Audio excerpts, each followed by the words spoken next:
Prime Minister's done a fantastic job, and we've become friends over the last fairly short period of time. And great relationship to Ireland, I think as good as it's ever been, maybe better. Tremendous trade. We do a lot of business together, a lot of trade business together, a lot of tourism together. And maybe most importantly, you are certainly one of the leading countries in terms of people moving and living in the United States. We have millions of Irish, and I think I know most of them because they're my friends. We love the Irish. So it's an honor to be here. We'll be discussing various things. Probably you'll ask me about Brexit because I just left some very good people that are very much involved with Brexit, as you know. And I think that'll all work out. It'll all work out very well. And also for you with your wall, your border. I mean, we have a border situation in the United States and you have one over here. But I hear it's going to work out very well. I think it's both going to work out well. It's going to work out very well here. And again, both the military and the trade is such a big factor, and we're going to be discussing that very much. So it's an honor to be in Ireland with my friend, and he's doing a great job as your Prime Minister. Anything else to avoid, of course, is it's border or wall. No, I think you do. I think you do. The way it works now is good. You want to try and keep it that way. And I know that's a big point of contention with respect to Brexit is your border. And I'm sure it's going to work out well. I know they'll focus very heavily on it. Mr. President, I think the Brexit will be bad for Ireland. You said it's good for the UK, but will it not No, be I bad think for it Ireland? should be good. I mean, the big thing is going to be your border, and hopefully that's going to work out. I think it will work out. There are a lot of good minds thinking about how to do it, and it's going to be just fine. I think ultimately it could even be very, very good for Ireland. But the border will work out. Mr. President, what do you think of our President's comments where he said your stance on climate change was pernicious and reckless? Well, I haven't heard those comments, but you know, we have the cleanest air in the world in the United States, and it's gotten better since I'm president. We have the cleanest water, it's crystal clean, and I always say I want crystal clean water and air, so I haven't heard his comments, but we're setting records environmentally. Mr. President, are you concerned that Ireland is not sufficiently worried about the threat from Huawei? And I know that issue came up in Britain. Some people worry about it in this country as well.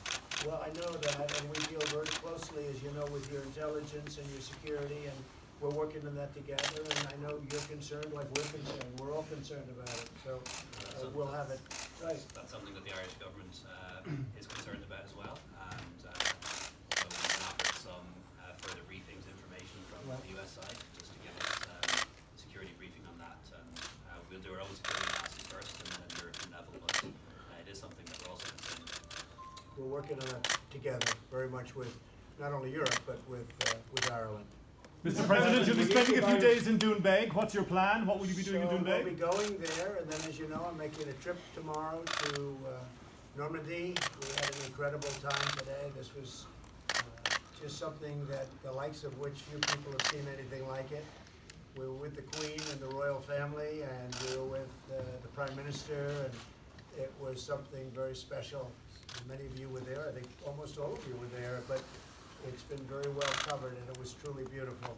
And tomorrow we go to where it all took place. We go to Normandy, and I'll be leaving from Doonbeg. I'm staying here overnight, and I thought this would be the best place. I'd love to come to Ireland and stay at Doonbeg, and tomorrow we'll be leaving and going to Normandy. So Is this trip many just of you about will be promoting your coming golf to club, this. Mr. Say it? President? Is this trip for you just about promoting your golf club?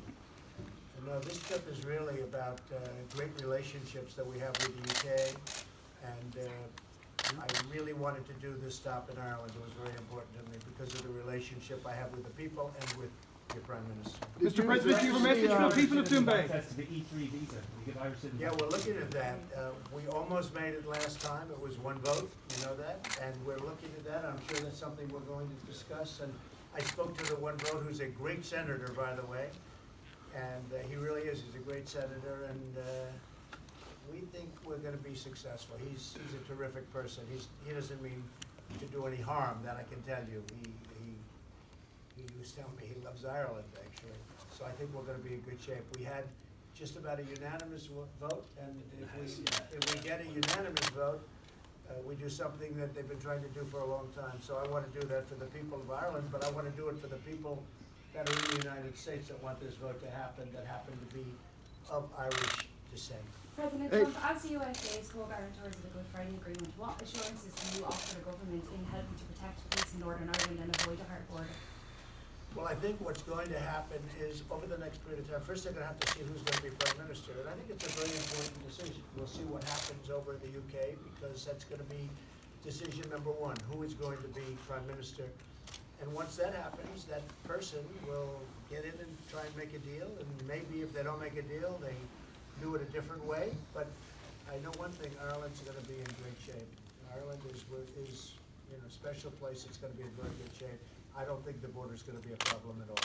Did you see those, sir, did you see those reports of executions in North Korea of the folks who were involved in your summit? Does that worry you at all that Kim would execute these people? Well, I don't know if the reports are correct, because one of the gentlemen who we deal with is, this is North Korea they're talking about, is somebody that we know well. He's a strong man, he's a strong person, and they like to blame Kim Jong-un immediately, but they said he was killed, and he wasn't. He was at the theater the other night, so he wasn't killed. The other 4 people I know nothing about, but it's an interesting situation. I think that they would like to make a deal, and we'd like to make a deal with them. We'll see how it goes. It's been going pretty well, because there hasn't been testing of anything major, and frankly, there's been no nuclear testing in a long period of time. When I became president, and before that, as you know, it was all the time, nuclear testing, ballistic missile testing, and now there's nothing. I think that Chairman Kim would like to make a deal, and I'd like to make a deal with him. I look forward to seeing him at the appropriate time. And again, one of the people they were talking about that was supposedly executed wasn't executed at all. Mr. President, are you going to talk about corporation tax, Ireland's corporation tax over here? Are you going to talk about Ireland's corporation tax with the Prime Minister? The corporation tax, you mean the fact that it's so low? It is a very low tax, I have to agree. You know, we have our tax very, very low. But they've done a very good job in Ireland, and your Prime Minister's kept it there. And we have a lot of great companies here. Mr. Trump says that you're supposed to do banks. Thank you very much. Thanks a lot, guys. Thank you. Is it